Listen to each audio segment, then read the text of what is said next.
Hey, today in this video, I want to cover one thing that has really helped me over the years in sales, in transformational sales, and it's talking about the cost of inaction versus the cost of action. So today I was conversing with someone and they were having a hard time seeing the value of where they needed to go. So they've been stuck for over 20 years doing the same thing over and over and over.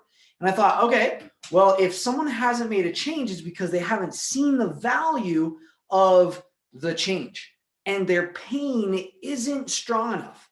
So I use this cost of inaction versus cost of action method, which is taught in sales a lot, but many times it feels manipulative or salesy. So this is a way that it doesn't feel that way. And it's all based on helping people see the truth of what's really going on so that they can make the changes needed to move forward in life. For example, when this person they have their goal, right? So they have their thing that they want to attain. And their goal was to make like $4,000 in a month. So it's a lower goal. And yet they were only making like $1,500 in a month. Okay. For me, when I first started, I was making like $1,000 a month and I wanted to make $10,000 in a month. That was my big goal. Now the gap between those is pretty big. So this is like a $9,000 a month gap. This is like a, $2,500 gap per month. Now the problem happens is by seeing the cost of inaction. Like if somebody doesn't take action, doesn't do the changes, doesn't make the changes, it is going to cost them in time, in money, and energy if they don't change. For me, now here's the big kicker. This only feels manipulative if it's not really real for the person.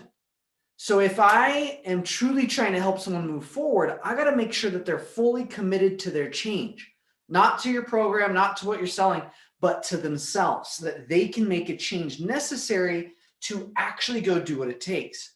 And I only use this if people are having trouble seeing the value of taking action.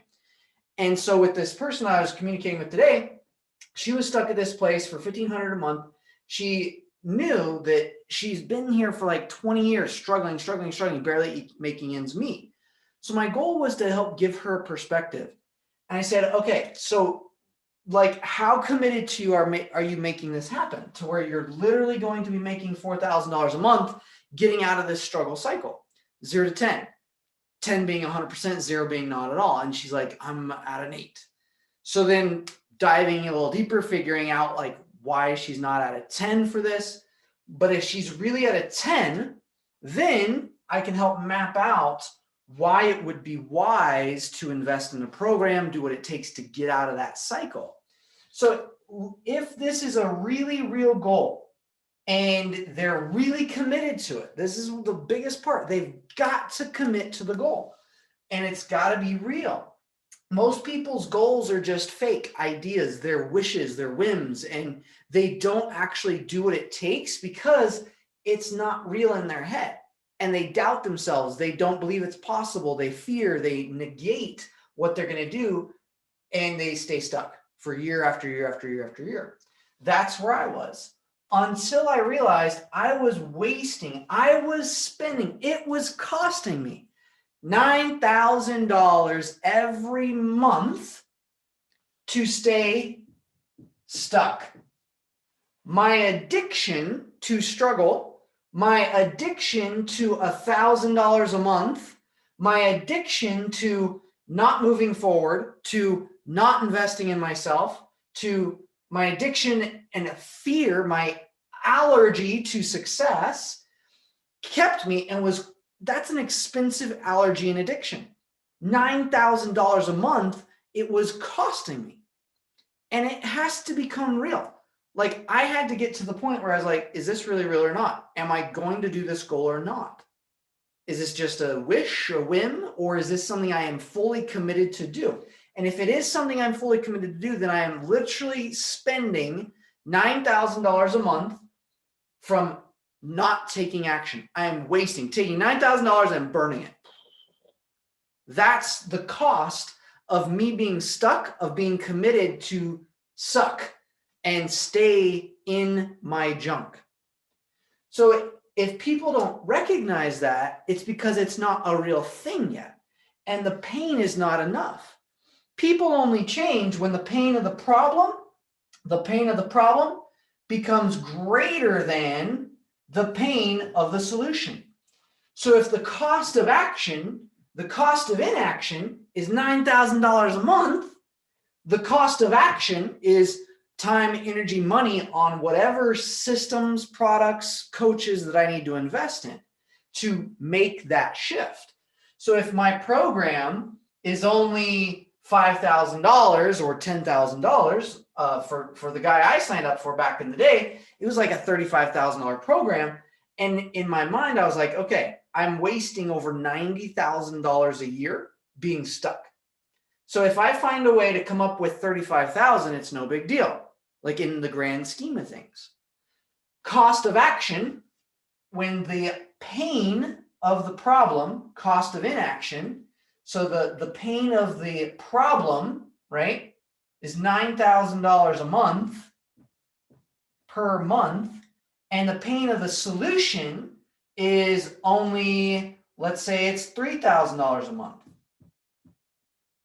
Now, when this gets bigger than this, it makes sense to take action. It makes sense to make a change, to make an investment.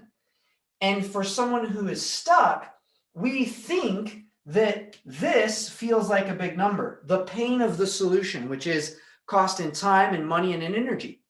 Sometimes it's in improving a relationship. Sometimes it's to make more money. Sometimes it's to get out of a health situation. But every problem has a cost of inaction. If someone is struggling with the feeling of going through divorce, they get a divorce and another divorce and another divorce. What's the pain? What's the cost of inaction? Well, number one, you're not present with your family. You're probably struggling, feeling like you're good enough. You feel not very loved. You don't feel heard. You don't feel understood. You don't feel like you have control in your life. Those are not tangible things. They're intangibles. So we have intangible costs and tangible costs. Also, the time. Think about all the time worrying and struggling. That is a tangible / intangible piece because we use time all the time. We use time all the time. So it's something that we're constantly in motion of. But if we map out and take time out to map out, okay, what is this actually costing me being stuck? Not moving forward, struggling in my marriage, struggling with my kids, struggling with this health issue. Is the cost of inaction greater than, is the pain of the problem greater than the cost of action or the solution? So if I can see that and say, okay, the solution might be to read some books with my spouse, to communicate with her, to work on my resistance around communication, to confront things that I've been avoiding. That's painful. We avoid it because it represents pain. But until I realize that that pain is nothing compared to the cost of inaction, which might be a divorce, which might be me feeling frustrated, which might be me having to split the house, and not to mention all the pain on the kids. Like watching my family go through a divorce, it was a very expensive thing. I watched my brother go through addictive behaviors to alcohol, to driving off a cliff and getting in hundreds of thousands of dollars in debt, to watching myself struggle through pornography, to struggling and not being able to connect with my spouse at first, and going through all these cycles. Those are expensive problems of energy, of thought, of emotion, of presence. And money isn't the only thing that it costs. It's a lot of presence, a lot of feeling, a lot of thought. And if I can be more present, then think about all the other things that I could create with my life. So we have to compare, and this is when you're helping someone else, but most importantly, when you're helping yourself. So the next time an opportunity comes your way, something that you need to change, whether you're going to pay for it or not, you're going to pay for it in time, energy, or presence, you got to pay, or time, energy, and money, right? So you're going to pay for it somehow. And when you pay for it, just look, okay, if the cost of action is less than the cost of inaction, it makes sense to do it. If the pain of the problem is greater than the pain of the solution, the pain of the problem is greater than the pain of the solution, it's wise. It makes sense. It's going to help you. But if the pain of the cost of action, let's say it's a $100,000 program, right? 100K. And the promise is to help you make $10,000. That's it. So the pain of the solution, maybe it's to make a $10,000. So that cost of action is 100K. The cost of inaction, let's say, is what your goal is maybe just to make $3,000 a month. So that's $30,000 a year. So the cost of inaction is only like 30K. Cost of action is 100K. So is it wise? No, it doesn't make sense, right? So we always have to compare what we're doing. When the cost of action is less than the cost of inaction, we take action, we do it. When the cost of action is greater than the cost of inaction, we don't do it. We go and we sabotage, we procrastinate, we spend another 20 years going through the same cycles over and over and over. So next time you're thinking about something that needs to change inside of you, you can go through this process to help you see, why am I not changing? What's my cost of inaction? What is the cost of action? Is it worth it? And whether it's a program you're going to invest in, whether it's a time commitment, whether it's habitual things you're going to change, whatever it is, it has a cost of action. But the thing you need to map out is, what is your cost of inaction? What is it costing you in time, in money, in presence, in feelings, in connections, in relationships? Every single one of those things has a cost that if you don't value these, then you will think and feel that this is too much.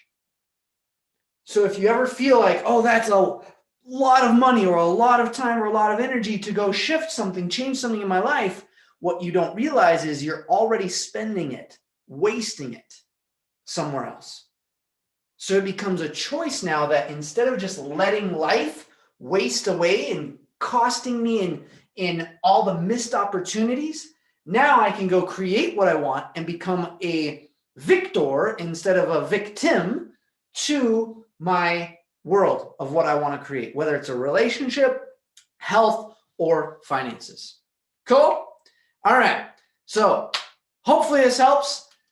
Drop a comment below of one thing that you got out of this presentation. I'd love to hear how you use this in your life, while selling, with your kids, with your spouse, because this has been something that if I find myself stuck, I know that I have not mapped out the cost of my inaction. I am avoiding that. And I have not addressed the cost of the action. And I have not compared the two. So when I compare the two and I truly believe in myself and say, okay, if this is really my goal and I'm super committed to it, this is not some sort of wish, this is a commitment that I am committed to and I'm going to do it, then I know that it becomes a real thing. And now I can't hide, I can't avoid like we do. And that will give you the perspective to help you move forward, get unstuck, and start getting results. Cool? All right, drop a comment below. Let me know that this helps. Like, subscribe. I'd love to hear your comments, what your big takeaway is from this. Information is information, but application of the information changes lives. So if you really want to get something out of this, drop a comment. Let me know what you got out of this, because then you'll apply it. When you can phrase it in your own way, it gives you that ability to go use something so that it makes a difference in your life. Cool? All right. Thanks for joining me today. Tyler Watson here. We'll see you later.